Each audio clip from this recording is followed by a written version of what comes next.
ಚಾನೆಲ್ಗೆ ಸ್ವಾಗತ. ನಾನು ಅಪ್ಪೂರ. ನೋಡ್ತಾ ಇರಬಹುದು, ಇವತ್ತು ಬಿಜೆಪಿ ಕಾಂಗ್ರೆಸ್ ವಿರುದ್ಧ ಬೃಹತ್ ಪ್ರತಿಭಟನೆ ಕೈಗೊಂಡಿದೆ ವಿಜಯಪುರ ಜಿಲ್ಲೆಯಲ್ಲಿ. ಕಾಂಗ್ರೆಸ್ ಒಂದು ಗುಂಡಾ ರೀತಿ ವರ್ತನೆ ಮಾಡ್ತಾ ಇದೆ ಅಂತ ಅನ್ನೋದು ಅವರ ನಿಲುವಾಗಿದೆ. ನೋಡೋಣ ಆಯ್ತಾ ಈ ಹೋರಾಟ ಯಾವ ರೀತಿ ಇರ್ತದೆ ಏನನ್ನೋದು ಮುಂದೆ ನೋಡ್ತಾ ಹೋಗೋಣ.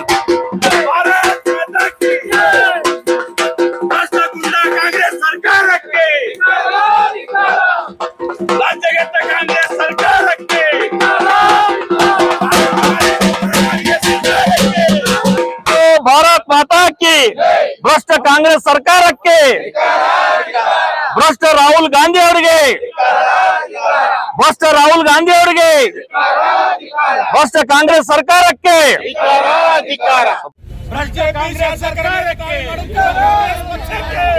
ಸರ್ಕಾರಕ್ಕೆ, ಕಾನೂನು ಹಕ್ಕು ಮಣ್ಣೆ ಇದು ಉಲ್ಲಂಘನೆ ಮಾಡುತ್ತಿರುವ ನೀತ ಸರ್ಕಾರಕ್ಕೆ, ಧಿಕ್ಕಾರ ಸರ್ಕಾರಕ್ಕೆ. ಸಂದರ್ಭದ ಹೋರಾಟದ ರೂಪರೇಷೆಯಲ್ಲಿ ದೇಶದಲ್ಲಿ ಕಾಂಗ್ರೆಸ್ ಸರ್ಕಾರ ಅರಾಜಕತೆಯನ್ನು ಎಬ್ಬಿಸಬೇಕು. ನೇಪಾಳ ಹಾಗೂ ಬಂಗಾಳ ದೇಶದ ರೀತಿಯಲ್ಲಿ ಈ ಭಾರತ ದೇಶದಲ್ಲಿ ಅರಾಜಕತೆಯನ್ನು ಎಬ್ಬಿಸಬೇಕು. ಕೇಂದ್ರ ಸರ್ಕಾರ ಇರುವುದು ರಾಜ್ಯ ಸರ್ಕಾರಗಳಿಗೆ ಅಸ್ಥಿರವನ್ನು ಮಾಡಬೇಕೆಂಬ ಉದ್ದೇಶದಿಂದ ಒಂದು ಕಾಕ್ರೋಚ್ ಪಾರ್ಟಿಯ ಬಳಸಿಕೊಂಡು ಅವರ ಅನುಯಾಯಿಗಳನ್ನು ಬಳಸಿಕೊಂಡು ದೇಶ ವಿರೋಧಿಗಳನ್ನು ಬಳಸಿಕೊಂಡು ಇವತ್ತು ದೇಶದಲ್ಲಿ ಇವತ್ತು ಅರಾಜಕತೆಯನ್ನು ಎಬ್ಬಿಸ್ತಾ ಇದೆ. ಕಾಂಗ್ರೆಸ್ಗೆ ನೇರವಾಗಿ ಬರಲಿಕ್ಕೆ ಧೈರ್ಯ ಇಲ್ಲ. ಇವತ್ತು ಯಾವ ದೇಶ ವಿರೋಧಿಗಳು, ಸಂಸ್ಕೃತಿಯನ್ನು ವಿರೋಧ ಮಾಡುವಂತಹ ದೇಶ ವಿರೋಧಿಗಳನ್ನು ಎಂಬ ಕಾಕ್ರೋಚ್ ಎಂಬ ಪಾರ್ಟಿಯ ಅನುಯಾಯಿಗಳನ್ನು ಬಳಸಿಕೊಂಡು ಇವತ್ತು ದೇಶದಲ್ಲಿ ಅರಾಜಕತೆಯನ್ನು ನಡೀತಾ ಇದೆ. ಇವತ್ತು ನಮ್ಮ ಕರ್ನಾಟಕದಲ್ಲಿ ಶಾಸಕರ ಮೇಲೆ ಮೊಟ್ಟೆ ದಾಳಿಯನ್ನು ಮಾಡುವಂತ ಕೆಲಸ ಈ ಸರ್ಕಾರ ಮಾಡ್ತಾ ಇದೆ. ದೇಶದಲ್ಲಿ ರಾಜ್ಯದಲ್ಲಿ ಭ್ರಷ್ಟಾಚಾರ ತಾಂಡವಾಡುತ್ತಿರುವಾಗ ಇದಕ್ಕೆ ಬಹುಶಃ ಇವತ್ತು ದೇಶದ ಎಲ್ಲ ರೀತಿಯ ರಾಜ್ಯಗಳನ್ನು ನೋಡಿದಾಗ ಎಲ್ಲ ಕಡೆಯೂ ಅನೇಕ ಪರೀಕ್ಷೆಗಳಲ್ಲಿ ಗೊಂದಲ ಆಗಿದೆ. ನಾವು ಗೊಂದಲ ಆಗಿದೆ. ಅಕಸ್ಮಾತ್ವಾದಂತಹ ಗೊಂದಲಕ್ಕೆ ಪರಿಹಾರ ಹುಡುಕುವಂತ ಕೆಲಸ ದೇಶದ ಪ್ರಧಾನಿ ಮಾಡ್ತಾ ಇದ್ದಾರೆ. ಅದಕ್ಕಾಗಿ ತ್ವರಿತ ನ್ಯಾಯಾಲಯಗಳನ್ನು ಮಾಡುವಂತ ಕೆಲಸಕ್ಕೆ ಕೈ ಹಾಕಿದ್ದಾರೆ. ಯಾವುದೇ ಆಗಲಿ, ಯಾರೇ ತಪ್ಪು ಮಾಡಲಿ ಅವರಿಗೆ ಶಿಕ್ಷೆ ಆಗಬೇಕೆಂಬುದು ಪ್ರಧಾನಿಯವರ ಉದ್ದೇಶ. ಅದಕ್ಕಾಗಿ ಇಂತಹ ಸಮಯದಲ್ಲಿ ನಾವು ಪ್ರಧಾನಿಯವರನ್ನು ಕೈ ಬಲಪಡಿಸಬೇಕಾಗಿದೆ. ಕೇಂದ್ರ ಸರ್ಕಾರ ಪರವಾಗಿ ನಿಲ್ಲಬೇಕಾಗಿದೆ. ಇಂತಹ ಸಂದರ್ಭದಲ್ಲಿ ಕರ್ನಾಟಕದಲ್ಲಿ ಒಂದು ಭ್ರಷ್ಟಾಚಾರ ತಾಂಡಾಡ್ತಾ ಇದೆ.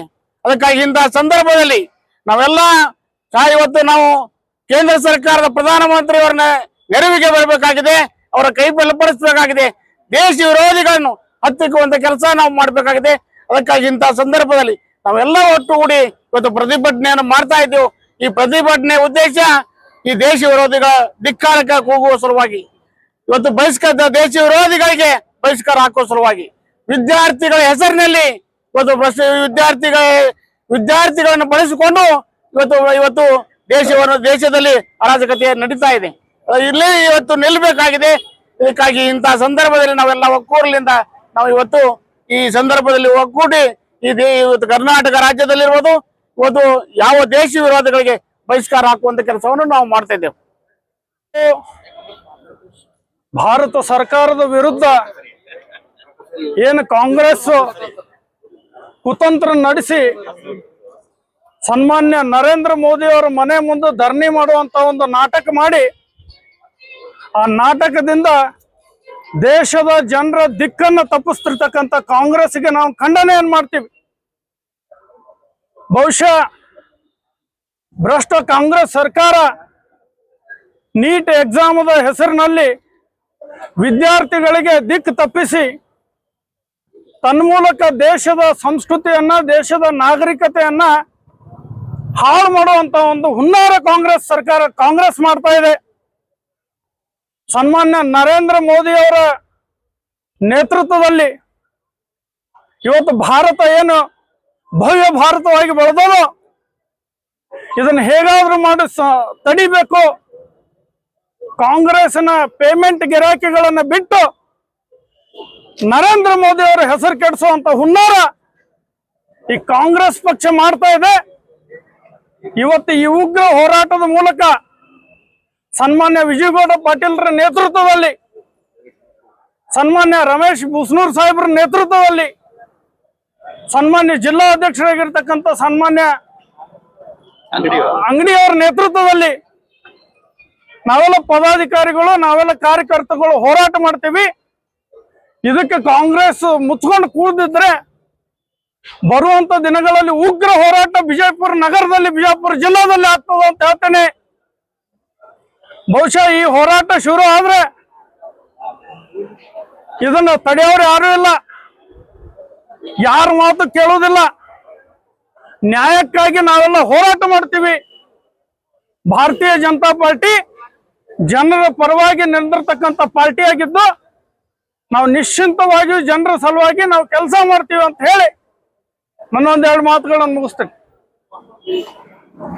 ಇವತ್ತು ಬಿಜಾಪುರದಲ್ಲಿ ಭಾರತೀಯ ಜನತಾ ಪಕ್ಷದ ಎಲ್ಲ 8 ಮತಕ್ಷೇತ್ರದ ನಾಯಕರನ್ನು ಒಳಗೊಂಡು ಎಲ್ಲ ಭಾರತೀಯ ಜನತಾ ಪಕ್ಷದ ಪದಾಧಿಕಾರಿಗಳ ಜೊತೆಗೆ ಇವತ್ತು ನಾವಿಲ್ಲಿ ಅಂಬೇಡ್ಕರ್ ಸರ್ಕಲ್ದಲ್ಲಿ ಕಾಂಗ್ರೆಸ್ ಸರ್ಕಾರದ ವಿರುದ್ಧ, ಅವರ ದುಷ್ಟ ನೀತಿಗಳ ವಿರುದ್ಧ ಹೋರಾಟವನ್ನು ಹಮ್ಮಿಕೊಂಡಿದ್ದೀವಿ. ಇವತ್ತು ಕಾಂಗ್ರೆಸ್ ಸರ್ಕಾರ 60 ವರ್ಷ ಆಳ್ವಿಕೆ ಮಾಡಿದ್ರು ಕೂಡ ಅವರ 60 ವರ್ಷದ ಆಡಳಿತದಲ್ಲಿ ಬರೀ ಜನ ವಿರೋಧಿ ಕೆಲಸವನ್ನು ಮಾಡ್ಕೊತ ಬಂದ್ರು. ಜನರ ರಕ್ಷಣೆ ಮಾಡ್ಲಿಲ್ಲ. ಬಡವರಾಗಿ ಇದ್ರು. ಆದ್ರ ಕಾಂಗ್ರೆಸ್ ಸರ್ಕಾರ 60 ವರ್ಷದ ತನ್ನ ಅವಧಿಯಲ್ಲಿ ಇವತ್ತು ಜನರ ರಕ್ಷಣೆ ಅಂತ ಒಂದ್ ಮಾತು ಉಳಿತು.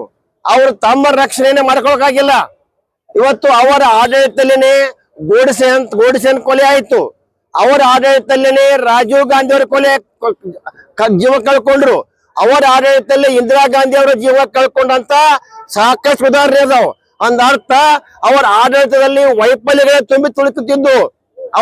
ಅವರ ರಾಜಕೀಯ ವ್ಯವಸ್ಥೆ ಬಡವರಾಗಿರ್ತಕ್ಕಂಥದ್ದು, ದುಷ್ಟ ಶಕ್ತಿಗಳಿಗೆ ಶಕ್ತಿ ಕೊಡ್ತಕ್ಕಂಥ ಕೆಲಸ ಕೈ ಹಾಕಿದ್ರು. ಇಂಥ ಒಂದು ಸರ್ಕಾರ, ತಮ್ಮನ್ನೇ ತಾವು ರಕ್ಷಿಸಿಕೊಳ್ಳೋ ಸರ್ಕಾರ ಇವತ್ತು ಕಾಂಗ್ರೆಸ್ ಸರ್ಕಾರ ದಿವಾಳಿ ಆಗ್ಯದ. ಇವತ್ತು ಯಾವ ರಾಜ್ಯದಲ್ಲಿ ಇಲ್ಲ, ಇವತ್ತು ಕರ್ನಾಟಕದಲ್ಲಿ ಮಾತ್ರ ಅದ. ಆದ್ರೆ ಕರ್ನಾಟಕದ ರಾಜಕಾರಣಿಗಳು, ಕಾಂಗ್ರೆಸ್ ಪಕ್ಷದ ರಾಜಕಾರಣಿಗಳು ನಾಚಿಕೆ ಪಡಬೇಕಾಗಿತ್ತು. ಯಾಕಂದ್ರೆ ರಾಜ್ಯದಲ್ಲಿ ಅರಾಜಕತೆ ಅದ, ಬರಗಾಲ ಬಿದ್ದದ, ಬೆಳೆ ಬೆಳೀತಾ ಇಲ್ಲ, ರೈತರು ರೋಡಿಗೆ ಬರ್ತಾ ಇದ್ದಾರೆ, ದುಡಿಲಿಕ್ಕೆ ಗುಳೆ ಹೋಗ್ತಾ ಇದ್ದಾರೆ. ಇಂಥ ಪರಿಸ್ಥಿತಿ ಒಳಗ ಇವತ್ತು ಆ ರೈತರ ಬಗ್ಗೆ ಕಳಕಳಿ ಇಲ್ಲ. ಇಡೀ ರಾಜ್ಯ ಬರಗಾಲ ಅಂತ ತತ್ತರಿಸ್ತಾ ಇದೆ. ಇವತ್ತು ರಾಜ್ಯವನ್ನ ಬರಗಾಲ ಘೋಷಣೆ ಮಾಡ್ತಕ್ಕಂಥ ಕೆಲಸ ಆಗ್ತಾ ಇಲ್ಲ. ಇದೆಲ್ಲ ಮಧ್ಯನೂ ಕೂಡ ಇವತ್ತು ನೀಟ್ ಪರೀಕ್ಷೆ ಹೋರಾಟ ನಾವು ಸಪೋರ್ಟ್ ಅದೀವಿ. ಅದಕ್ಕೆ ಇಡೀ ನಮ್ಮ ದೇಶದ ಪ್ರಧಾನಮಂತ್ರಿ ನರೇಂದ್ರ ಮೋದಿ ಅವರು ಕೂಡ ಅವರ ಜೀವನ ಈ ವಿದ್ಯಾರ್ಥಿಗಳಿಗೆ ಕೊಡ್ತಕ್ಕಂತ ಮುಖ್ಯ ಬಾರಿ ಯಾರಿಗೆ ಕೊಡುದಿಲ್ಲ. ರಾಷ್ಟ್ರ ಒಂದು ವಿಚಾರವಾದಿ ಪ್ರಧಾನಮಂತ್ರಿಗಳದಾರ. ಇವತ್ತು ನಾವು 60 ವರ್ಷ ಆಡಳಿತದಲ್ಲಿ, ನಿಮ್ಮ ಆಡಳಿತದಲ್ಲಿ ಎಷ್ಟು ಮಂದಿ MBBS ಕಲಿತಿದ್ರಿ? ಇವತ್ತು ನರೇಂದ್ರ ಮೋದಿ ಅವರು ಬಂದ ತಕ್ಷಣ ಎಷ್ಟು ಸೀಟ್ಗಳನ್ನ ಹೆಚ್ಚು ಮಾಡಿದಾರೆ ಅಂತಕ್ಕಂಥ ಜ್ಞಾನ ನಿಮಗೆ ಬೇಕಲ್ಲ. ಇವತ್ತು ನಾ ಮುಖ್ಯಮಂತ್ರಿ ಅವ್ರಿಗೆ ಕೇಳ್ತೀನಿ, DK ಶಿವಕುಮಾರ್ ಅವ್ರಿಗೆ, ಇವತ್ತು ರಾಜ್ಯದಲ್ಲಿ ಅರಾಜಕತೆ ಇದೆ, ಇವತ್ತು ಭಯ ಆಗಿಲ್ಲ. ಇವತ್ತು ನೀವು ಯಾವ ನೈತಿಕತೆಯಿಂದ ಹೋರಾಟ ಮಾಡ್ತೀರಿ ಡೆಲ್ಲಿ ಒಳಗ? ಇವತ್ತು ರಾಜ್ಯದಲ್ಲಿ ಒಂದು ಹಳ್ಳಿಗೆ ಹೊಳ್ಳಿ ಸಂಪರ್ಕನ ಕಟ್ ಆಗಿಬಿಟ್ಟೈತಿ. ಇವತ್ತು ರೋಡ್ಗಳಿಲ್ಲ, ಗುಂಡಿಗಳಿಂದ ತುಂಬೈತಿ. ಇವತ್ತು ಬರಗಾಲ ಇದ್ದು ಅಂದ್ರ ಈ ರೈತರಿಗೆ ಹನಿ ನೀರಾವರಿ ಬೇಕಾಗೈತಿ. ಇವತ್ತು ಕಡಿಮೆ ನೀರದಾವ ಅಂದ್ರೆ ಬೆಳಿಬೇಕಾಗೈತಿ. ಅವ್ರು ನೀವೇನ್ ಹೇಳ್ತೀರಿ, ಬೆಳಿಬೇಡ ಅಂತ ಹೇಳ್ತಿರಲ್ಲ, ಅವ್ರು ಬೆಳಿಬೇಕಾಗೈತಿ. ಇಲ್ಲೆಲ್ಲ ಸಮಸ್ಯೆಗಳು ಸಾವಿರದಾವ್. ಇಂಥ ಸಮಸ್ಯೆ ಇಟ್ಕೊಂಡು ಇವತ್ತೇನ್ ನೀವು ಡೆಲ್ಲಿಗೆ ಹೋಗಿ ಹೋರಾಟ ಮಾಡ್ತಕ್ಕಂತ ನೈತಿಕ ಇಲ್ಲ, ಇದು ನಾಚಿಕೆಗೇಡಿ ಸಂಗತಿ ಅಂತ ಹೇಳಕ್ ಇಚ್ಛೆ ಪಡ್ತೀನಿ. ಇಷ್ಟ ಹೇಳಿ ಇದ್ರ ವಿರುದ್ಧ ನಮ್ಮ ಹೋರಾಟ ನಾವೀಗ ಸಾಂಕೇತಿಕ ಹೋರಾಟ ಮಾಡಿದೆವು. ಆದ್ರೆ ಇದನ್ನ ಈ ಹೋರಾಟ ತಡಿಲಿಕ್ಕೆ ಬಹಳಷ್ಟು ರಾಜಕಾರಣಿಗಳ ಒತ್ತಡ ಬಂತು ನಮಗ್, ಹೋರಾಟ ಮಾಡಬೇಡ್ರಿ ಟೆಕ್ಸಿಂದ. ಆದ್ರೆ ನಾವು ಕರ್ನಾಟಕದ ಪೊಲೀಸ್ ಇಲಾಖೆ ಮೇಲೆ ನಮಗ್ ನಂಬಿಕೆ ಅದ. ಆದ್ರೆ ನಿಮ್ಮಿಂದ ಅವ್ರನ್ನ ಮಾರ್ಕ್ಸ್ ತಪ್ಪಿಸಿ ಕೆಲಸ ಮಾಡಕೈತಿ ನೀವು ಪೊಲೀಸ್ ಇಲಾಖೆಗೆ. ಆದ್ರೆ ನಮಗ್ ನಂಬಿಕೆ ಇತ್ತು, ಪೊಲೀಸ್ ಇಲಾಖೆಯಿಂದ ಕೂಡ ನಮಗೆ ಹೋರಾಟ ಮಾಡಾಡ್ತಾ ಒಂದು ತಡೆ ಕೂಡ ಬರ್ತಾ ಇತ್ತು. ಆದ್ರೆ ನಾವು ನಿರ್ಣಯ ಮಾಡಿದ್ದು, ಭಾರತೀಯ ಜನತಾ ಪಕ್ಷದ ಕಾರ್ಯಕರ್ತರಿರ್ಬೋದು, ನಾವು ಯಾವಾಗಲೂ ದೇಶಕ್ಕಾಗಿ ಬದುಕ್ತಕ್ಕಂತ ಕಾರ್ಯಕರ್ತರೋದ್ರಿಂದ ನಾವು ಎದಕ್ಕೂ ಬಗ್ಗದೆ ನಾವು ಹೋರಾಟ ನಿರ್ಣಯ ತಗೊಂಡೆವು. ನಮಗೊಂದು ನಂಬಿಕೆ ಇತ್ತು ಕರ್ನಾಟಕದ ಪೊಲೀಸರ ಬಗ್ಗೆ. ಆ ನಂಬಿಕೆ ಮೇಲೆ ನಾವು ಬಂದಿದೀವಿ, ಹೋರಾಟ ಮಾಡಿದೀವಿ. ಇದೇ ರೀತಿ ನೀವೇನಾದ್ರು ಹೋರಾಟ ಹತ್ತಿಕ್ಲಿಕ್ಕೆ ಪ್ರಯತ್ನ ಪಟ್ರೆ ಮುಂದಿನ ದಿನಮಾನದಲ್ಲಿ ಇದು ಉಗ್ರ ಹೋರಾಟ ಬಿಜಾಪುರ ತಾಳ್ತಂತಕ್ಕ ಎಚ್ಚರಿಕೆಯನ್ನು ಕೊಡುವ ಮೂಲಕ ನಾನು ಹೇಳಕ್ ಇಚ್ಛೆ ಪಡ್ತೀನಿ. ಸ್ಟ್ರೈಕ್ ಎದಕ್ಕಂತ ಹೇಳಿ ಎಲ್ಲರಿಗೂ ಗೊತ್ತಾಗ್ಯದ. ಇವತ್ತಿನ ದಿವಸ ಕಾಂಗ್ರೆಸ್ ಸರ್ಕಾರದವರು ಸ್ಟೂಡೆಂಟ್ ಗಳನ್ನ ಮುಂದಿಟ್ಕೊಂಡು ಹೊಲಸು ರಾಜಕಾರಣವನ್ನ ಮಾಡ್ತಿದಾರ ಅಂತ ಹೇಳೋದಕ್ಕೆ ನಮಗೆಲ್ಲ ಬಹಳ ಅಸಹ್ಯ ಅನಿಸ್ತದ. ಯಾಕಂದ್ರೆ ಎಲ್ಲರೂ ಶಿಕ್ಷಣವಂತರಿದಾರ, ಅವ್ರಿಗೆ ಗೊತ್ತದ ಬಿಜೆಪಿ ಸರ್ಕಾರ ಏನ್ ಮಾಡ್ಯದ, ಕಾಂಗ್ರೆಸ್ ಸರ್ಕಾರ ಏನ್ ಮಾಡ್ಯದ, ನಮ್ಗ ಯಾವ್ಯಾವ ಯೋಜನೆಗಳನ್ನ ತಲುಪಿಸದ, ಆಮೇಲೆ ಹೆಣ್ಮಕ್ಳಿಗೆ ಎಷ್ಟೊಂದು ಸಹಾಯಯುತವಾದಂತ ಯೋಜನೆಗಳನ್ನ ಮಾಡಿಕೊಟ್ಟದ ಅನ್ನೋಂಥದ್ದು ಎಲ್ಲರಿಗೂ ಮನದಟ್ಟದ ಇವತ್ತು. ಆದ್ರ ಈ ಭ್ರಷ್ಟ ಕಾಂಗ್ರೆಸ್ ಸರ್ಕಾರದವರು ವಿದ್ಯಾರ್ಥಿಗಳನ್ನ ಮುಂದಿಟ್ಕೊಂಡು ಹೊಲಸು ರಾಜಕಾರಣವನ್ನ ಮಾಡ್ತಾರಂದ್ರೆ ನಮ್ಗೆಲ್ಲರಿಗೂ ಇವತ್ತಿನ ದಿವಸ ಬಹಳ ಅಸಹ್ಯ ಅನಿಸ್ತದ. ಅದು ಹೋಗಿ ಮೋದಿಜಿಯವರ ಆಫೀಸ್ ಮುಂದೆ ಕುತ್ಕೊಂಡು ಪ್ರಿಯಾಂಕಾ ಖರ್ಗೆ ಅವರು ಹಿಮ್ಮತ್ ಐತೋ ಭಾರ ಅನ್ನುವಂತ ಒಂದು ಮಾತನ್ನು ಹೇಳಿದ್ದಾರೆ. ಇವತ್ತು ಹಿಮ್ಮತ್ ಇದೆ ಅಂತ ಹೇಳಿ ಇವತ್ತು ನರೇಂದ್ರ ಮೋದಿಜಿ ಅವರು ಇಷ್ಟು ಒಳ್ಳೆ ಆಡಳಿತವನ್ನು ನಮ್ಗೆ ಕೊಡ್ತಾ ಇದಾರೆ ಅನ್ನುವಂಥದ್ದು ಪ್ರತಿಯೊಂದು ವಿದ್ಯಾರ್ಥಿ ತಲೆ ಒಳಗೂ ಅದ ಇವತ್ತು ಆ ವಿಷಯ. ಹಿಮ್ಮತ್ ಇದ್ದಿದ್ದಕ್ಕೆ ನಾವು ಇವತ್ತೆಲ್ಲರೂ ಒಳ್ಳೆ ರಾಜಕಾರಣವನ್ನ ಪಡಿತಾ ಇದ್ದೀವಿ. ಅಂತದ್ರಲ್ಲಿ ಇವರು ಅಂತ ಒಳ್ಳೆ ನರೇಂದ್ರ ಮೋದಿಜಿ ಅವ್ರ ಬಗ್ಗೆ ಕೆಟ್ಟ ಶಬ್ದಗಳನ್ನ ಮಾತಾಡಿದ್ದು ನಮ್ಗೆಲ್ಲ ಬಹಳಷ್ಟು ಹೆಣ್ಮಕ್ಳಿಗೆ ಕೆಟ್ಟ ಅನಿಸ್ತದ. ಅವ್ರು ನಮ್ಮ ತಂದೆ ಸ್ಥಾನದೊಳಗೆ ಇದ್ಕೊಂಡು ನಮ್ಮ ದೇಶವನ್ನ, ನಮ್ಮ ಹೆಣ್ಮಕ್ಳನ್ನ ಕೊರೋನಾ ಟೈಮಲ್ಲಿ ಎಲ್ಲ ಯಾವ ತರ ನಮ್ಮನ್ನ ಪ್ರೊಟೆಕ್ಟ್ ಮಾಡಿದಾರ ಅನ್ನೋದು ಬಿಜೆಪಿ ಸರ್ಕಾರ ಮಾಡಿದೆ ಅನ್ನೋದು ಎಲ್ಲರಿಗೂ ಗೊತ್ತದ. ಇವತ್ತು ಈ ವಿದ್ಯಾರ್ಥಿಗಳನ್ನ ಇಟ್ಕೊಂಡು ಇಂತ ಹೊಲಸು ರಾಜಕಾರಣ ಮಾಡೋದು ಸರಿಯಲ್ಲ. ಯಾಕಂದ್ರೆ ಇಲ್ಲಿ ಬರಗಾಲ ಆಗ್ಯದ, ರೈತರಿಗೆ ಉಣ್ಣಕ್ ಕಾಳಿಲ್ಲ, ಕಡಿ ಇಲ್ಲ, ಭಯಂಕರ. ಒಂದ್ ಕಡೆ ಮಳಿ ಆಗ್ಯದ, ಒಂದ್ ಕಡೆ ಇಲ್ಲ, ರೈತರು ಕಂಗಾಲಾಗಿದಾರ. ಅದನ್ನ ಬಂದು ನೋಡೋದು ಬಿಟ್ಟು, ಇದನ್ನೆಲ್ಲ ಬಿಟ್ಟು ಸುಮ್ನೆ ಯಾವ್ದಾರ ಒಂದು ವಿಷಯ ಮುಂದಿಟ್ಕೊಂಡು ಕಾಂಗ್ರೆಸ್ ಸರ್ಕಾರ ಇಂತ ಒಂದು ಹೊಲಸು ಯೋಜನೆಗಳನ್ನ ಹಾಕೊಂಡ್ರೆ ಇದು ಯಾರಿಗೂ ಮನಸ್ಸಿಗೆ ಮುಟ್ಟುದಿಲ್ಲ. ವಿದ್ಯಾರ್ಥಿಗಳನ್ನ ಪ್ರತಿಭಟನೆ ಮಾಡಕ್ ಎಬ್ಸಿದ್ರು ಅವ್ರು ಮುಟ್ಟುದಿಲ್ಲ. ಯಾಕಂದ್ರೆ ಅವ್ರು ಸುಶಿಕ್ಷಿತರಿದಾರ, ಯಾವ ಸರಿ ಯಾವ ತಪ್ಪು ಅನ್ನುವಂಥದನ್ನ ವಿಚಾರ ಮಾಡ್ತಾರೆ ಇವತ್ತು ಅವರು. ಇಷ್ಟೆಲ್ಲ ಒಂದೆರಡು ಮಾತುಗಳನ್ನ ಮುಗಿಸ್ತೀವಿ. ಜಿಲ್ಲೆಯ ಬಿಜಾಪುರ ಜಿಲ್ಲಾ ಘಟಕದ ವತಿಯಿಂದ ಹಮ್ಮಿಕೊಂಡಿರುವಂತ ಈ ಒಂದು ಹೋರಾಟ ಇವತ್ತು ಏನೋ ಒಂದು ರಾಹುಲ್ ಗಾಂಧಿ ಅವರು ದೇಶದ್ರೋಹಿಗಳ ಒಂದು ವಿಚಾರವನ್ನ ಇಟ್ಕೊಂಡು ಇವತ್ತು ವಿದ್ಯಾರ್ಥಿಗಳ ನೆಪದಲ್ಲಿ ಕೆಲವೊಂದು ಗುಂಡಾಗಳನ್ನ ಇಟ್ಕೊಂಡು ದೇಶದ ಹೆಮ್ಮೆಯ ಪ್ರಧಾನಿ ನರೇಂದ್ರ ಮೋದಿಜಿ ಅವರ ಮನೆಗಳ ಮೇಲೆ ಕೂತು ಇವತ್ತು ಹೋರಾಟ ಮಾಡುವಂತ ಈ ಒಂದು ಹೀನ ಕೃತ್ಯಕ್ಕೆ ಇವತ್ತು ಭಾರತೀಯ ಜನತಾ ಪಕ್ಷ ನಾವು ಖಂಡಿಸ್ತೇವೆ. ಇದು ವಿದ್ಯಾರ್ಥಿಗಳ ಹೋರಾಟ ಅಲ್ಲ, ಗುಂಡಾಗಳ ಹೋರಾಟ. ವಿದ್ಯಾರ್ಥಿಗಳು ಯಾವುದೇ ರೀತಿ ಒಂದು ಕಲ್ಲು ತೂರೋದಾಗ್ಲಿ, ಪೊಲೀಸರ ಮೇಲೆ ಹಲ್ಲೆ ಮಾಡೋದಾಗ್ಲಿ ಮಾಡೋದಿಲ್ಲ. ನಮಗೆ ವಿದ್ಯಾರ್ಥಿಗಳ ಮೇಲೆ ಗೌರವ ಇದೆ, ಅವರ ಮೇಲೆ ಒಂದು ಒಳ್ಳೆಯ ವಿಚಾರ ಇದೆ. ದೇಶದ ಪ್ರಧಾನಿ ನರೇಂದ್ರ ಮೋದಿ ಅವರು ವಿದ್ಯಾರ್ಥಿಗಳ ಬಗ್ಗೆ ಅಪಾರವಾದಂತ ಗೌರವವನ್ನು ಇಟ್ಕೊಂಡು ಇವತ್ತು ದೇಶವನ್ನ ಆಳ್ತಾ ಇದ್ದಾರೆ. ಇವತ್ತು ರಾಹುಲ್ ಗಾಂಧಿ ಅವರು ನೇಪಾಳನ್ನ ಮಾಡ್ಲಿಕ್ಕೆ ಹೋಗ್ತೀರಿ, ಆದ್ರೆ ಇವತ್ತು ರಾಹುಲ್ ಗಾಂಧಿ ಅವ್ರಿಗೆ ಹೇಳಕ್ ಇಚ್ಛೆ ಪಡ್ತೀವಿ, ಈ ದೇಶವನ್ನ ಭದ್ರ ಬುನಾದಿಯಾಗಿ ನಮ್ಮ ದೇಶದ ಪ್ರಧಾನಿ ನರೇಂದ್ರ ಮೋದಿ ಅವರು ದೇಶವನ್ನ ಕಟ್ತಾ ಇದ್ದಾರೆ. ನೀವು ದೇಶವನ್ನ ಒಡೆದಾಳುವಂತ ಕೆಲಸಕ್ಕೆ ನೀವು ಇವತ್ತು ಈ ಒಂದು ಕೆಲಸವನ್ನ ಮಾಡ್ತಾ ಇದ್ದೀರಿ. ನೀಟ್ ಬಗ್ಗೆ ಇವತ್ತು ಪ್ರಧಾನಿಯವರು ಹೇಳಿದ್ದಾರೆ, ಇದಕ್ಕೆ ನಾನು ಯಾರೇ ಇವತ್ತು ತಪ್ಪನ್ನ ಮಾಡಿದ್ರೆ ಅವ್ರಿಗೆ ಕಾನೂನು ಕ್ರಮ ಜರುಗಿಸ್ತೇನೆ, ಅವ್ರ ಮೇಲೆ ತಕ್ಕ ಶಾಸ್ತಿ ಮಾಡ್ತೀನಿ ಅಂತೇಳಿ ಇವತ್ತು ನರೇಂದ್ರ ಮೋದಿಜಿ ಅವರು ಹೇಳಿದ್ರು ಕೂಡ ನೀವು ಹೋರಾಟ ಮಾಡ್ತೀನಿ ಅಂದ್ರೆ ಇದು ನಾಚಿಕೆಗೇಡಿನ ಸಂಗತಿ. ನೀವು ದೇಶದಲ್ಲಿ ಅರಾಜಕತೆಯನ್ನು ಸೃಷ್ಟಿ ಮಾಡೋದಕ್ಕೆ ಈ ಕೆಲಸವನ್ನ ಮಾಡ್ತಾ ಇದ್ದೀರಿ. ಈ ಒಂದು ಪುಂಡ ಕಾಂಗ್ರೆಸ್ಸಿನ ಕಾರ್ಯಕರ್ತರಿಗೆ ನಾನು ಹೇಳಕ್ ಇಚ್ಛೆ ಪಡ್ತೀನಿ, ನರೇಂದ್ರ ಮೋದಿ ಅವರು ದೇಶದಲ್ಲಿ ಪ್ರಧಾನಿ ಆಗುವವರೆಗೂ ಕೂಡ ನೀವು ಯಾವುದೇ ರೀತಿ ಒಂದು ದುಷ್ಕೃತ್ಯ ನಡೀಲಿಕ್ಕೆ ನರೇಂದ್ರ ಮೋದಿ ಅವರು, ಅಮಿತ್ ಶಾ ಅವರು ಈ ದೇಶದಲ್ಲಿ ಬಿಡಲಾರುವುದಕ್ಕೆ ನಮ್ಮ ದೇಶದ ಪ್ರಧಾನಿ ಅವರ ಗಟ್ಟಿ ನಿರ್ಧಾರಗಳೇ ಕಾರಣ ಅಂತೇಳಿ ನಾನು ಈ ಹೋರಾಟದಲ್ಲಿ ಎರಡು ಮಾತೇಳಿ ನನ್ನ ಮಾತು ಮುಗಿಸ್ತೇನೆ. ಜೈ ಹಿಂದ್, ಜೈ ಕರ್ನಾಟಕ ಮಾತೆ. ಜನತಾ ಪಕ್ಷಕ್ಕೆ ನರೇಂದ್ರ ಮೋದಿ ಅವರಿಗೆ, ನರೇಂದ್ರ ಮೋದಿ ಅವರಿಗೆ, ನಮ್ಮ ನೆಚ್ಚಿನ ಪ್ರಧಾನಮಂತ್ರಿಗಳಾದ ನರೇಂದ್ರ ಮೋದಿ ಅವರ ಮನೆ ಮುಂದೆ ಏನಿದೊಂದು ಹೋರಾಟವನ್ನ ಮಾಡುವಂತ ಒಂದು ದುಷ್ಕೃತ್ಯ ಅಂತಾನೆ ನಾವು ಅನ್ಬೋದು. ಯಾಕಂದ್ರೆ ದೇಶದ ಬಗ್ಗೆ, ದೇಶದ ಜನತೆಯ ಬಗ್ಗೆ, ರೈತರ ಬಗ್ಗೆ, ಮಹಿಳೆಯರ ಬಗ್ಗೆ ಮತ್ತು ವಿದ್ಯಾರ್ಥಿಗಳ ಬಗ್ಗೆ ಎಷ್ಟೊಂದು ಕಾಳಜಿ ಉಳ್ಳೋರ್ ಅದಾರಂದ್ರ ಪ್ರಧಾನಿ ಅವರು ಮಹಿಳೆಯರಿಗೆ ಒಂದು ಎಲ್ಲಾ ರೀತಿಯಲ್ಲಿ ಮಹಿಳೆಯರಿಗೆ ಒಂದು ಸುರಕ್ಷಾ, ಸಂರಕ್ಷಣೆ ಮತ್ತು ಆಡಳಿತದಲ್ಲಿ ಕೂಡ ಮಹಿಳೆಯರು ಮುಂದೆ ಬಂದಿದ್ದು ನಮ್ಮ ಮೋದಿಜಿಯವರ ಕಾಲ್ಕಿರ್ದಿಯಲ್ಲಿ. ಅಂತದ್ರಲ್ಲಿ ಇವ್ರಿಗೆಲ್ಲಾನು ಕೂಡ ಕಾಂಗ್ರೆಸ್ದವ್ರಿಗೆ ಅದನ್ನ ಸಹಿಸ್ಕೊಳಕ್ ಆಗ್ತಿಲ್ಲ. ಏನಾದ್ರು ಮಾಡಿ ಅವ್ರ ಹೆಸರು ಕೆಡಿಸ್ಬೇಕಂತ ಹೇಳಿ ಹೊಂಟ್ರೆ ಅದು ಯಾವ ಕಾಲಕ್ಕೂ ಸಾಧ್ಯ ಇಲ್ಲ. ನಾವು ಹೆಣ್ಮಕ್ಳೆಲ್ಲ ತಿಳ್ಕೊಳ್ಳೋದು ಏನಪ್ಪಾ ಅಂದ್ರ ಮೋದಿಜಿ ಅವರು ನಮ್ಮ ದೇಶನ ಸುಧಾರಣೆ ಮಾಡಕ್ ಬಂದಿರೋ ಒಂದು ದೈವಿ ಪುರುಷ ಅಂತಾನೆ ನಾವೆಲ್ಲರೂ ಅನ್ಕೋತೀವಿ. ಮಹಿಳೆಯರಿಗೆ ಸುರಕ್ಷತೆ ಮತ್ತು ವಿದ್ಯಾರ್ಥಿಗಳ ಬಗ್ಗೆನೂ ಕೂಡ ಎಷ್ಟೊಂದು ಕಾಳಜಿ ಇದೆ. ನೀಟ್ ಪರೀಕ್ಷೆಯಲ್ಲಿ ಯಾರೆಲ್ಲ ಅದು ಒಂದು ಕೆಟ್ಟ ಕೆಲಸ ಮಾಡಿದಾರೆ ಅವ್ರಿಗೆ ತಕ್ಕ ಶಾಸನವನ್ನ ನಾನ್ ಮಾಡ್ತೀನಂತ ಕೂಡ ಮೋದಿಜಿ ಅವರು ಹೇಳಿದ್ದಾರೆ. ಮೊನ್ನೆ ನಾವು ನೋಡ್ಬೋದು, ಎಕ್ಸಾಮ್ ನೀಟ್ ನಡೆಯುವಾಗ ವಿದ್ಯಾರ್ಥಿಯರಿಗೆ ತೊಂದರೆ ಆಗ್ಬಾರ್ದು ಅಂತ ಹೇಳಿ ಮೋದಿಜಿ ಅವರು ಒಂದು ವಿಮಾನ ನಿಲ್ದಾಣದಲ್ಲಿ ಕೂತು ಅವರು ಎಕ್ಸಾಮ್ ಟೈಮ್ ಮುಗಿದ್ಮೇಲೆ ಹೊರಗೆ ಬಂದ್ರು. ಅಂದ್ರೆ ವಿದ್ಯಾರ್ಥಿಗಳ ಬಗ್ಗೆ ಎಷ್ಟೊಂದು ಕಾಳಜಿ ಅದಂತ ಹೇಳಿ ನಮಗ್ ತಿಳ್ಕೊಬಹುದು ನಾವು. ಅದೇ ನಮ್ಮ ಕರ್ನಾಟಕದಲ್ಲಿ ನೋಡಿದ್ರೆ ಕಾಂಗ್ರೆಸ್ ರ್ಯಾಲಿ ನಡೀತಿತ್ತು, ನೀಟ್ ಎಕ್ಸಾಮ್ ನಡೆಯುವಾಗ ಕಾಂಗ್ರೆಸ್ ರ್ಯಾಲಿ ನಡೀತಿತ್ತು. ಕಾಂಗ್ರೆಸ್ ರ್ಯಾಲಿಯಲ್ಲಿ ಆ ಮಕ್ಕಳಿಗೆ ಲೇಟ್ ಆಗಿದ್ದಕ್ಕೆ ಎಷ್ಟೋ ಜನ ಮಕ್ಕಳು ಈ ಎಕ್ಸಾಮ್ ದಿಂದಾನೇ ವಂಚಿತರಾಗಿದ್ದಾರೆ. ಇದ್ರ ಮೇಲೆ ನಾವು ತಿಳ್ಕೊಬಹುದು ಕಾಂಗ್ರೆಸ್ ಸರ್ಕಾರಕ್ಕೆ ವಿದ್ಯಾರ್ಥಿಗಳ ಮೇಲೆ ಎಷ್ಟೊಂದು ಗೌರವ ಇದೆ ಅಥವಾ ಅಗೌರವ ಇದೆ ಅಂತ ಇದ್ರ ಮೇಲೆ ಗೊತ್ತಾಗುತ್ತೆ ನಮ್ಗೆ. ಅದಕ್ಕಾಗಿ ನಾವು ಎಲ್ಲ ಮಹಿಳೆಯರ ಪರವಾಗಿ ನಮ್ಮ ವಿಜಾಪುರ ಜಿಲ್ಲಾ ಮಹಿಳಾ ಮೋರ್ಚಾ ಮತ್ತು ನಮ್ಮ ಜಿಲ್ಲಾ ಘಟಕದ ವತಿಯಿಂದ ಇದೊಂದೇನು ಕಾಂಗ್ರೆಸ್ನವ್ರು ಇದೊಂದೇನು ಹುನ್ನಾರ ನಡೆಸಿದಾರ ಅದಕ್ಕೆ ತೀವ್ರವಾಗಿ ನಾವೆಲ್ಲ ಕೂಡ ಖಂಡಿಸ್ತೀವಿ ಅಂತ ಹೇಳಿ ನಾನು 2 ಮಾತುಗಳನ್ನ ಮುಗಿಸ್ತೀನಿ. ಜೈ ಹಿಂದ್.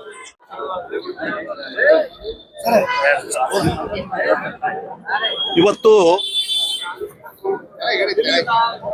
ನಮ್ಮ ಭಾರತೀಯ ಜನತಾ ಪಕ್ಷ ಬಿಜಾಪುರದ ಜಿಲ್ಲಾ ಘಟಕದ ವತಿಯಿಂದ ಸನ್ಮಾನ್ಯ ಮೋದಿಜಿ ಅವರನ್ನ ಬೆಂಬಲಿಸಿ ಮತ್ತು ಇವತ್ತೇನು ಈ ಒಂದು ಸಿಜೆಪಿ ಪಕ್ಷ ಅಂತೇಳಿ ಹೇಳಿಕೊಂಡು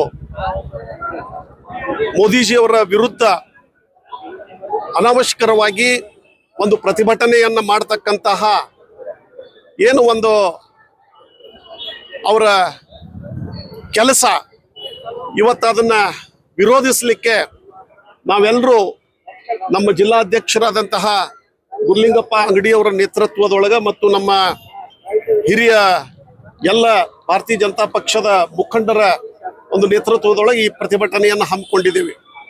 ತಮಗೆಲ್ಲ ಗೊತ್ತಿದೆ, ನರೇಂದ್ರ ಮೋದಿಜಿ ಅವರು ಈ ದೇಶದ ಸಲುವಾಗಿ 2014ರಿಂದ ಇವತ್ತಿನವರೆಗೂ ಯಾವ ರೀತಿಯಾದಂತಹ ಒಂದು ಸಮರ್ಥವಾದಂತಹ ಆಡಳಿತವನ್ನು ಕೊಟ್ಟಿದ್ದಾರೆ ಅಂತಕ್ಕಂಥದ್ದು. ಇವತ್ತ ಕಾಂಗ್ರೆಸ್ ತನ್ನ 70 ವರ್ಷಗಳ ಅಧಿಕಾರದ ಅವಧಿ ಒಳಗೆ ಏನು ಮಾಡಿದೆ, ಮೋದಿಜಿ ಅವರು ತಮ್ಮ 12 ವರ್ಷ ಆಡಳಿತದೊಳಗೆ ಏನು ಮಾಡಿದ್ದಾರೆ ಅದನ್ನ ನೀವು ಸ್ವಲ್ಪ ಕುಲಂಕುಷವಾಗಿ ನೋಡಿದ್ರೆ ಎಲ್ಲ ಇವತ್ತು ಜಗತ್ತಿನಲ್ಲಿಯೇ ಭಾರತವನ್ನ ಒಂದು ವಿಶ್ವಗುರು ಸ್ಥಾನಕ್ಕೆ ಒಯ್ಯುವಲ್ಲಿ ನಮ್ಮ ಪ್ರಧಾನಮಂತ್ರಿಗಳು ಯಶಸ್ವಿಯಾಗಿದ್ದಾರೆ ಅಂತ ಹೇಳಿದ್ರೆ ತಪ್ಪಾಗ್ಲಿಕ್ಕಿಲ್ಲ. ಮತ್ತು ಇವತ್ತ ಜಂತರ್ ಮಂತರದೊಳಗೆ ಈ ಒಂದು ಸಿಜೆಪಿ ಪಕ್ಷದ ಕಾರ್ಯಕರ್ತರು ವಿದ್ಯಾರ್ಥಿಗಳನ್ನ ನೆಪದಲ್ಲಿ ಇಟ್ಟುಕೊಂಡು ಅದರ ನೀಟ್ನಲ್ಲಿ ಪೇಪರ್ ಸೋರಿಕೆ ಆಗಿದೆ ಅಂತಕ್ಕಂತಹ ಒಂದು ನೆಪವನ್ನ ಇಟ್ಟುಕೊಂಡು ಹೋರಾಟದ ಒಂದು ನೀವು ರೂಪರೇಷೆಯನ್ನು ನೋಡಿದ್ರೆ ಅದು ಬಹಳ ಭಯಾನಕ ಅನಿಸ್ತದೆ. ದೇಶದ ಭದ್ರತೆಗೆ ಅದು ಒಂದು ರೀತಿ ಅಪಾಯಕಾರಿಯಾಗಿದೆ ಅಂತೇಳಿ ಹೇಳ್ಬಹುದು. ಮತ್ತ ಇವತ್ತ ಆ ಒಂದು ಆಂದೋಲನಕ್ಕೆ ಇವತ್ತು ಏನಾಗ್ತಾ ಇದೆ ಅಂದ್ರೆ ಈ ಒಂದು ಭಯೋತ್ಪಾದಕರ ಒಂದು ಬೆಂಬಲ ಬರ್ತಾ ಇದೆ. ಈ ಒಂದು ಕೆನಡಾದೊಳಗಿರುವ ಪೆನ್ನು ಈ ಖಲಿಸ್ತಾನಿ ಅವನು ಇವತ್ತ 95 ಲಕ್ಷ ರೂಪಾಯಿಯನ್ನ ಈ ಒಂದು ಹೋರಾಟಕ್ಕೆ ಕೊಡ್ತೀನಿ ಅಂತ ಹೇಳಿ ಘೋಷಣೆ ಮಾಡಿದ್ದಾನೆ. ಮತ್ತು ಬಾಂಗ್ಲಾದೇಶದಿಂದ ಪಾಕಿಸ್ತಾನದಿಂದ ಊಟದ ವ್ಯವಸ್ಥೆ ಆಗ್ತಾ ಇದೆ.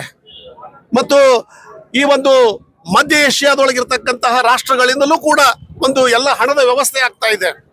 ಮತ್ತು ಈ ಒಂದು ಹೋರಾಟವನ್ನ ಸಂಪೂರ್ಣವಾಗಿ ದೇಶ ವಿರೋಧಿ ಒಂದು ಹೋರಾಟವನ್ನು ಮಾಡಿ ನರೇಂದ್ರ ಮೋದಿಜಿ ಅವರಿಗೆ ಒಂದು ಅಭದ್ರತೆಯ ಒಂದು ವಾತಾವರಣ ಸೃಷ್ಟಿಸಬೇಕು.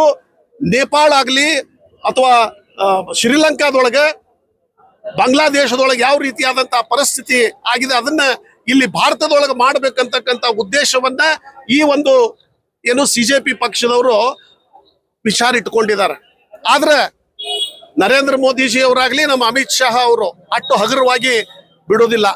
ಮತ್ತು ಇವತ್ತ ಈ ಒಂದು ದೇಶದ ಒಂದು ಭದ್ರತೆ ಇದನ್ನ ಗಮನದಲ್ಲಿಟ್ಟುಕೊಂಡು ಇವತ್ತ ನಮ್ಮ ಭಾರತೀಯ ಜನತಾ ಪಕ್ಷದ ಎಲ್ಲಾ ಕಾರ್ಯಕರ್ತರು ಕೂಡ ಮೋದಿಜಿ ಅವರ ಬೆಂಬಲವಾಗಿ ನಾವು ಇವತ್ತು ಹೋರಾಟಕ್ಕೆ ಇಳಿದಿದ್ದೀವಿ. ಮತ್ತು ಈ ಒಂದು ನಮ್ಮ ಭಾರತೀಯ ಜನತಾ ಪಕ್ಷದ ಕಾರ್ಯಕರ್ತರು ಇವತ್ತ ಒಂದು ವಾರ್ನಿಂಗ್ನು ಕೂಡ ಕೊಟ್ಟಿದ್ದೀವಿ. ಇನ್ನು ಮುಂದೆ ಏನಾದರೂ ಈ ರೀತಿಯಾದಂತಹ ಹೋರಾಟವನ್ನು ಮಾಡಿದರೆ ಭಾರತೀಯ ಜನತಾ ಪಕ್ಷದ ಕಾರ್ಯಕರ್ತರು ಮತ್ತು ನಮ್ಮ ಹಿಂದೂ ಸಂಘಟನೆಯ ಕಾರ್ಯಕರ್ತರು ಎಲ್ಲರೂ ಸೇರಿ ಮೋದಿಜಿ ಅವರನ್ನ ಬೆಂಬಲಿಸಿ ಈ ಸಿಜೆಪಿ ಅವರ ವಿರುದ್ಧವಾಗಿ ನಾವು ಕೂಡ ಒಂದು ಹೋರಾಟವನ್ನು ಮಾಡ್ತೀವಿ ಅಂತಕ್ಕಂತಹ ಒಂದು ಯೋಜನೆಯನ್ನ ನಾವು ಕೂಡ ಹಾಕೊಂಡಿದ್ದೀವಿ. ಹೀಗಾಗಿ ಈ ಒಂದು ಹೋರಾಟವನ್ನ ಇಲ್ಲಿಗೆ ಬಿಟ್ಟು ಇವತ್ತ ಒಂದು ಪೇಪರ್ ಲೀಕ್ ಆಗಿದ್ರ ಬಗ್ಗೆ ಈಗಾಗಲೇ ಮೋದಿಜಿ ಅವರು ಕೂಡ ಹೇಳಿದ್ದಾರೆ. ಮಕ್ಕಳ ಭವಿಷ್ಯ ನನಗೆ ಬಹಳ ಮುಖ್ಯದ ಮತ್ತು ಯಾರೋ ಅದನ್ನು ಮಾಡಿದ್ದಾರೆ ಅದ್ರ ಬಗ್ಗೆ ಕ್ರಮ ತೆಗೆದುಕೊಳ್ಳಿಕ್ಕೆ ಈಗಾಗಲೇ ಏನೋ ಆದೇಶ ಆಗಿದೆ. ಇಷ್ಟೆಲ್ಲ ಆದಾಗೂ ಕೂಡ ನೀವು ಯಾವ ಕಾರಣಕ್ಕಾಗಿ ಇದನ್ನು ಮುಂದುವರಿಸ್ತಾ ಇದ್ದೀರಿ? ನಿಮ್ಮ ಉದ್ದೇಶ ಏನು? ನಿಮ್ಮದು ದೇಶದ ಒಂದು ಅಭದ್ರತೆ ಇದನ್ನು ಮೂಡಿಸಬೇಕು ಅಂತಕ್ಕಂಥ ಉದ್ದೇಶದಿಂದ ದೇಶದೊಳಗ ಈ ರೀತಿಯಾದಂತಹ ಹೋರಾಟವನ್ನು ನೀವು ಮಾಡ್ತಾ ಇದ್ದೀರಿ. ಇದನ್ನು ನಾವೆಲ್ಲ ಖಂಡಿಸ್ತೀವಿ ಅಂತ ಹೇಳಿ ಈ ಸಂದರ್ಭದಲ್ಲಿ ಹೇಳಿ ನಾನು ನಮ್ಮ ಭಾರತೀಯ ಜನತಾ ಪಕ್ಷದ ವತಿಯಿಂದ ನರೇಂದ್ರ ಮೋದಿಜಿ ಅವರಿಗೆ ಬೆಂಬಲಿಸಿ ನಾವು ಒಂದೆರಡು ಮಾತುಗಳನ್ನು ಮುಗಿಸ್ತೇನೆ. ನಮಸ್ಕಾರ.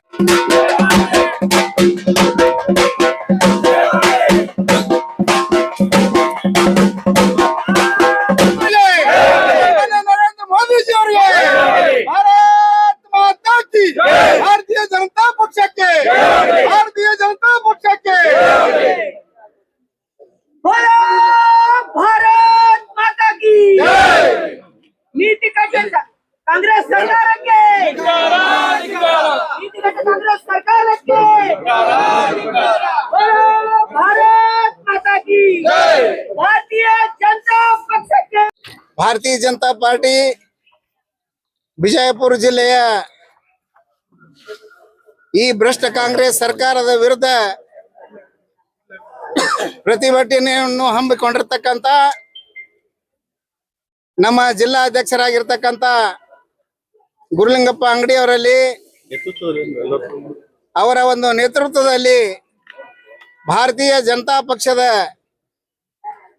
ಬಿಜಾಪುರ ಜಿಲ್ಲೆಯ ಎಲ್ಲ ಮಂಡಲಗಳ ಪ್ರಮುಖರಲ್ಲಿ ಕಾರ್ಯಕರ್ತರಲ್ಲಿ ಭಾರತೀಯ ಜನತಾ ಪಕ್ಷದ ಅಭಿಮಾನಿಗಳಲ್ಲಿ ಈ ಒಂದು ಹೋರಾಟ ಭ್ರಷ್ಟ ಕಾಂಗ್ರೆಸ್ ವಿರುದ್ಧ ಹೋರಾಟ.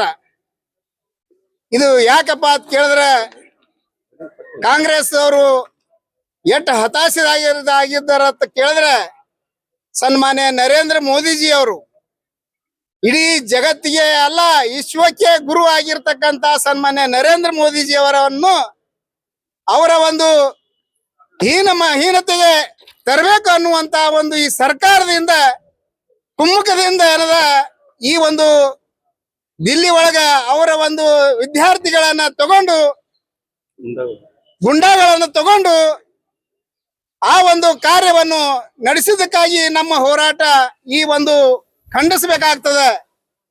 ಇಡೀ ಗುರುತದವರಿಗೆಲ್ಲ ನರೇಂದ್ರ ಮೋದಿ ಅವರಿಗೆ ಹ್ಯಾಂಗರೆ ಮಾಡಿ ಅವರ ಒಂದು ಹೆಸರು ಸುಮಾರು ಮಾಡಬೇಕು. ಬಹಳ ಮುಂದೆ ಹೋಲಕತ್ತದ ಜಗತ್ತ ನರೇಂದ್ರ ಮೋದಿಜಿ ಅವರಿಂದ ಅಂತ ಹೇಳಿ ಅವ್ರಿಗೆ ಹೊಟ್ಟೆ ಉರಿದ ವಿದ್ಯಾರ್ಥಿಗಳನ್ನ ಮುಂದೆ ತಗೊಂಡು ಗುಂಡಾಗಳನ್ನ ಮುಂದೆ ತಗೊಂಡು ಅವರ ಒಂದು ಕಾರ್ಯವೈಖರಿಯನ್ನು ನಡೆಸೋದಕ್ಕೆ ಇವತ್ತು ಭಾರತೀಯ ಜನತಾ ಪಾರ್ಟಿ ಇಡೀ ದೇಶಾದ್ಯಂತ ನಾವು ಖಂಡಿಸಬೇಕಾಗ್ತದೆ. ಇವತ್ತು ದೇಶದೊಳಗ ನಮ್ಮ ಹೆಣ್ಮಕ್ಳು, ನಮ್ಮ ರೈತಾಪಿ ವರ್ಗದವರು, ನಮ್ಮ ಎಲ್ಲಾ ಇಲಾಖೆ, ಇವತ್ತ ಪೊಲೀಸ್ ಇಲಾಖೆ ಹಿಡ್ಕೊಂಡು ಎಲ್ಲಾ ಇಲಾಖೆದವರು ಕೂಡ ನೆಮ್ಮದಿಯಾಗಿ ಬದುಕಬೇಕಪ್ಪ ಅಂತ ಕೇಳಿದ್ರೆ ಸನ್ಮಾನ್ಯ ನರೇಂದ್ರ ಮೋದಿಜಿ ಅವರ ಘಂಟಾಘೋಷವಾಗಿ ಹೇಳ್ಬೇಕಾಗ್ತದೆ. ಇವತ್ತ ಹೆಣ್ಮಕ್ಳು ನಡು ರಾತ್ರಿಯಲ್ಲಿ ನಮ್ಮ ದೇಶದೊಳಗ ತಿರುಗಾಡುವಂತ ಕಾಲಿದ್ದಿಲ್ಲ. ಇವತ್ತ ಹೆಣ್ಣು ಮಕ್ಕಳು ನೆಮ್ಮದಿಯಾಗಿ ತಿರುಗಾಡಬೇಕಪ್ಪ ಅಂತ ಕೇಳಿದ್ರೆ ಇವತ್ತು ಸನ್ಮಾನ್ಯ ನರೇಂದ್ರ ಮೋದಿಜಿ ಅವರಿಂದ ಕೇಳಿದ್ರೆ ಬಹಳ ಘಂಟಾಘೋಷವಾಗಿ ಹೇಳ್ಬೇಕಾಗ್ತದ. ಆ ನಿಟ್ಟಿನೊಳಗ ಇವತ್ತ ದೇಶ ದ್ರೋಹಿ ಕೆಲಸ ಈ ಕಾಂಗ್ರೆಸ್ ಸರ್ಕಾರ ಮಾಡ್ಲಕತ್ತದ.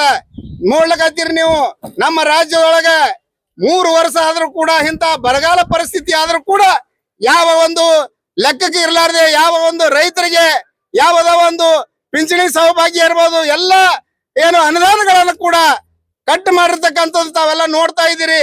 ಹೀಗಾಗಿ ಜನರ ಬದುಕ ಬಹಳ ದುಸ್ಥಿತಿ ಬಂದದ ಈ ಕಾಂಗ್ರೆಸ್ ಸರ್ಕಾರದಿಂದ. ಇವತ್ತ ನಾವಾದ್ರೂ ಕೂಡ ಭಾರತೀಯ ಜನತಾ ಪಾರ್ಟಿ ಅಷ್ಟೇ ಅಲ್ಲ, ಇಡೀ ದೇಶನೇ ಇವತ್ತೇನದ ನೇನು ಸನ್ಮಾನ್ಯ ನರೇಂದ್ರ ಮೋದಿಜಿ ಅವ್ರ ಕಡೆ ಒಳ್ಳೆ ಒಬ್ಬ ಆಡಳಿತಗಾರ ಅಂತ ಹೇಳಿ ನಂಬಿ ಇವತ್ತು ಹೊಂಟಿದ್ದಾರೆ ಅನ್ನೋಂಥದ್ದು ತಾವೆಲ್ಲ ನೋಡ್ತೀರಿ.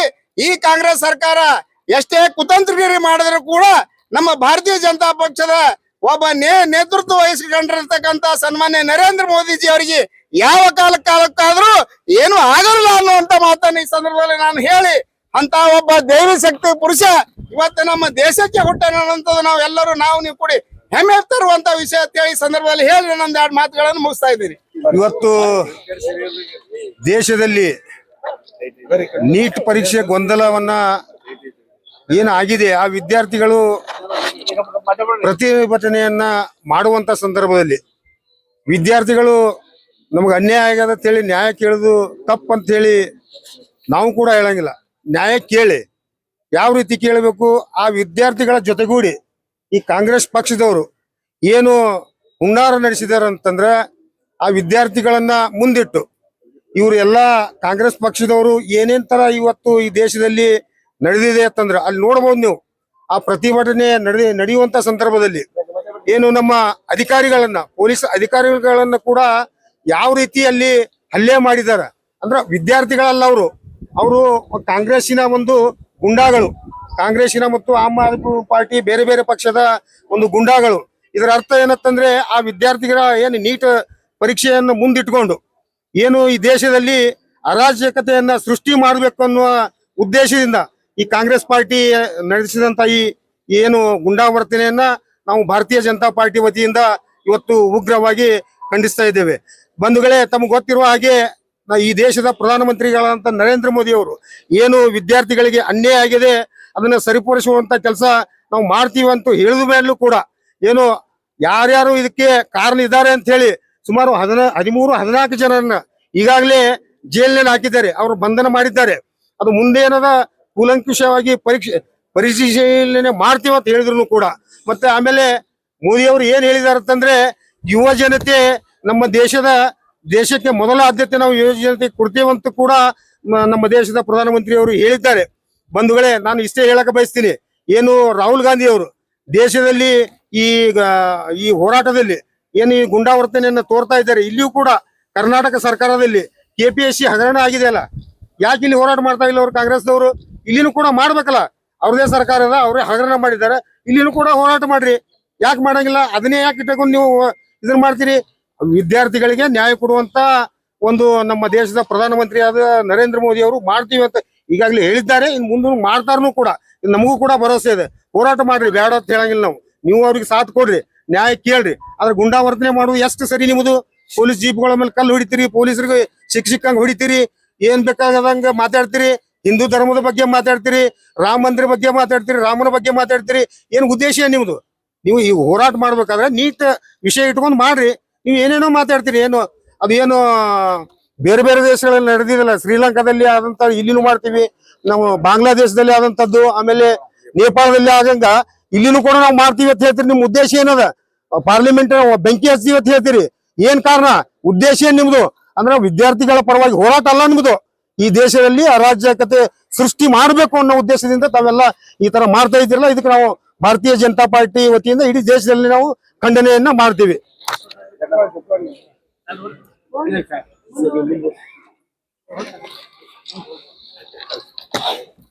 ಇವತ್ತು ನಮ್ಮ ಭಾರತೀಯ ಜನತಾ ಪಕ್ಷ ದಿಲ್ಲಿಯಲ್ಲಿ ನಡೀತಕ್ಕಂಥ ಒಂದು ನೀಟ್ ಎಕ್ಸಾಮ್ ಪರವಾಗಿ ಕಾಂಗ್ರೆಸ್ ಪಕ್ಷ ನಮ್ಮ ದೇಶದ ಪ್ರಧಾನಿ ನರೇಂದ್ರ ಮೋದಿ ಅವರ ಮನೆ ಮುಂದೆ ನೀಟ್ ಎಕ್ಸಾಮ್ ಅನ್ನ ಸೋರಿಕೆ ಆಗ್ಯದ ಅಂತೇಳಿ ಒಂದು ನೆಪ ಮಾಡಿ ನಮ್ಮ ದೇಶದ ಪ್ರಧಾನಮಂತ್ರಿಗಳ ಮನೆ ಮುಂದೆ ಇವತ್ತೇನು ಸತ್ಯಾಗ್ರಹ ಮಾಡಿ ಇವತ್ತು ಅವ್ರ ಜೊತೆ ಇರ್ತಕ್ಕಂಥ ಕಾಂಗ್ರೆಸ್ನ ನಾಯಕರಾದಂಥ ರಾಹುಲ್ ಗಾಂಧಿ ಅವರ ನೇತೃತ್ವದಲ್ಲಿ ಇವತ್ತು ಒಂದು ಹೋರಾಟವನ್ನ ಮಾಡಿ ಭಾರತೀಯ ಜನತಾ ಪಕ್ಷ ಮತ್ತು ನಮ್ಮ ದೇಶದ ಪ್ರಧಾನಿ ನರೇಂದ್ರ ಮೋದಿಜಿ ಅವರ ಹೆಸರಿಗೆ ಕಳಂಕ ತರ್ತಕ್ಕಂಥ ಕೆಲಸ ಇವತ್ತು ಕಾಂಗ್ರೆಸ್ನವರು ನಡೆಸಿದ್ದಾರೆ. ಆದರೆ ಒಂದು ಮಾತು ಹೇಳಲಿಕ್ಕೆ ನಾನು ಬಯಸ್ತೀನಿ, ಇಡೀ ವಿಶ್ವದಲ್ಲಿ 2014ರಿಂದ ಇಲ್ಲಿವರೆಗೆ ದೇಶದ ಪ್ರಧಾನಿ ಮಾಡ್ತಕ್ಕಂಥ ಕೆಲಸಗಳನ್ನ ಇಡೀ ದೇಶ ಅಲ್ಲ ಹೊರದೇಶಗಳಲ್ಲಿ ಕೂಡ ಮೆಚ್ಚುಗೆಯನ್ನ ಪಡ್ತಕ್ಕಂಥದ್ದು ಇಡೀ ದೇಶದಲ್ಲಿ ಯಾರಾದ್ರೂ ಇದ್ರೆ ಅದು ನಮ್ಮ ನರೇಂದ್ರ ಮೋದಿ ಅವರು. ಆದರೆ ನೀಟ್ ಎಕ್ಸಾಮ್ದಲ್ಲಿ ತಪ್ಪನ್ನ ಯಾರು ಮಾಡಿದ್ದಾರೆ ಆ ತಪ್ಪನ್ನ ಅವರು ಹುಡುಕಿ ಅವ್ರನ್ನ ಈಗಾಗಲೇ ಥೋಡೆ ಜನರು ಕೂಡ ಬಂಧನ ಕೂಡ ಅವರಿಗೆ ಅರೆಸ್ಟ್ ಕೂಡ ಮಾಡಿದ್ದಾರೆ. ಆದರೆ ಈ ವಿಶೇಷವಾಗಿ ಇವತ್ತು ಕಾಂಗ್ರೆಸ್ನವರು ಗುಂಡಾಗಳನ್ನ ಕರ್ಕೊಂಡು ಬಂದು ಅಲ್ಲಿ ದಬ್ಬಾಳಿಕೆ ಮಾಡಿ ಲಾಠಿ ಚಾರ್ಜ್ ಮಾಡಿ ಇವತ್ತು ಏನು ವಿದ್ಯಾರ್ಥಿಗಳು ಸ್ವಲ್ಪ ಜನ ವಿದ್ಯಾರ್ಥಿಗಳು ಒಂದು ಸ್ಟೇಟ್ಮೆಂಟ್ ಕೂಡ ನಿನ್ನೆ ಕೊಟ್ಟಿದ್ದಾರೆ. ಏನಪ್ಪಾ ಅಂತಂದ್ರೆ ನಮ್ಮ ನೀಟ್ ಎಕ್ಸಾಮ್ದಲ್ಲಿ ನಮ್ಗೇನು ತಪ್ಪಾಗಿಲ್ಲ, ನಮ್ದು ಒಳ್ಳೇದಾಗಿದೆ ಅಂತಕ್ಕಂಥ ವಿದ್ಯಾರ್ಥಿಗಳನ್ನು ಕೂಡ ನಿನ್ನೆ ಆಜ್ ತಕ್ ನ್ಯೂಸ್ ನಲ್ಲಿ ಕೂಡ ಹೇಳಿದ್ದಾರೆ. ಆದ್ರೆ ಇವತ್ತು ಉದ್ದೇಶಪೂರ್ವಕವಾಗಿ ಅದನ್ನೇ ಒಂದು ಮುಂದಿಟ್ಟುಕೊಂಡು ಇವತ್ತು KPC ಇರ್ಬೋದು, SC ST ಇರ್ಬೋದು, ಅನೇಕ ಹಗರಣಗಳನ್ನ ಇವತ್ತು ನಮ್ಮ ರಾಜ್ಯ ಸರ್ಕಾರದಲ್ಲಿ ನೋಡಿದ್ರೆ ಇವತ್ತು ಯಾರಿಗೆ ಓದಕ್ಕಾಗಂಗಿಲ್ಲ ಅಷ್ಟೊಂದು ಹಗರಣಗಳನ್ನ ಅದಾವ. ಇವತ್ತು ಮೂಢ ಹಗರಣ ಇರ್ಬೋದು, ಇವತ್ತು ಕೆಪಿಸಿಸಿಯಲ್ಲಿ ತಮ್ಮ ಒಬ್ಬ ಅಧ್ಯಕ್ಷರು ತಾವು ಏನ್ ಮಾಡಿದ್ರು ಅನ್ನೋದನ್ನ ಅವ್ರ ಗಮನಕ್ಕೆ ಬಂದ್ರು ಅವ್ರ ಮ್ಯಾಗ ಯಾಕೆ ಕ್ರಮ ತಕ್ಕೊಳ್ಳಿಲ್ಲ? SC ST ಇವತ್ತು ದುಡ್ಡನ್ನ ಫೋಲ್ ಮಾಡಿದ್ರು, ಅದ್ರ ಮೇಲೆ ಯಾಕೆ ಕ್ರಮ ತಕ್ಕೊಳ್ಳಿಲ್ಲ? ಉದ್ದೇಶಪೂರ್ವಕವಾಗಿ ಇವತ್ತು ಭಾರತೀಯ ಜನತಾ ಪಕ್ಷಕ್ಕೆ ಒಂದು ಮಸಿಯನ್ನು ಹಚ್ಚಬೇಕು, ತಪ್ಪು ದಾರಿ ಎಳೋದು, ನಮ್ಮನ್ನ ಗುರುತಿಸಬೇಕು ಅಂತ ಹೇಳಿ ತಾವು ಏನ್ ಹೊಟ್ಟಿದ್ರಿ, ಅದು ಯಾವ ಕಾಲಕ್ಕೂ ಸಾಧ್ಯ ಇಲ್ಲ. ನಮ್ಮ ದೇಶದ ಪ್ರಧಾನಿ ನರೇಂದ್ರ ಮೋದಿ ಅವರು ಒಳ್ಳೆ ದಿಟ್ಟ ನಿರ್ಧಾರವನ್ನು ತಗೊಂಡಿದ್ದಾರೆ. ಯಾರು ತಪ್ಪಿಸ್ತರು ಮಾಡಿದರೆ ಅವ್ರ ಮೇಲೆ ಕಠಿಣ ಕ್ರಮವನ್ನು ತಕ್ಕೋತಾರ ಅಂತಕ್ಕಂಥ ಮಾತನ್ನ ಹೇಳಿಕೆ ನಾನು ಬಯಸ್ತೇನೆ. ಧರ್ಮೇಂದ್ರ ಪ್ರಧಾನ್ ಅವರ ರಾಜೀನಾಮೆ ಬಯಸಿ ಅವ್ರ ಬೇಡಿಕೆಗಳು ಕೇವಲ 3 ಇದ್ವು. 3 ಬೇಡಿಕೆಗಳನ್ನ ಈಡೇರಿಸುವಲ್ಲಿ ಬಿಜೆಪಿ ಸರ್ಕಾರ ನಿಮ್ಮ ನರೇಂದ್ರ ಮೋದಿ ಅವರು ವಿಫಲರಾದ್ರ ಅಂತ. ಈಗ ನಾನು ಇದು ನೀವು ಕೇಳಿದ ಪ್ರಶ್ನೆ ಒಳ್ಳೆ ಪ್ರಶ್ನೆ. ನಮ್ಮ ರಾಜ್ಯದ ಮುಖ್ಯಮಂತ್ರಿ ಸಿದ್ದರಾಮಯ್ಯನವರು ದೊಡ್ಡ ಹಗರಣ, ಅದು 180 ಕೋಟಿ ರೂಪಾಯಿ ಹಗರಣ SC ST ಎತ್ತಿ ಹಾಕಿದ್ರು, ಸಾವಿರಾರು ಕೋಟಿ. ಆಮೇಲೆ ಲಕ್ಷ್ಮೀ ಹೆಬ್ಬಾಳ್ಕರ್ ಅವರು ಏನ್ ಮಾಡಿದ್ರು, 5,000 ಕೋಟಿ ಎತ್ತಿ ಹಾಕಿದ್ರು. ಅವಾಗ ಯಾಕೆ ಇವ್ರು ರಾಜೀನಾಮೆ ಕೊಡ್ಲಿಲ್ಲ?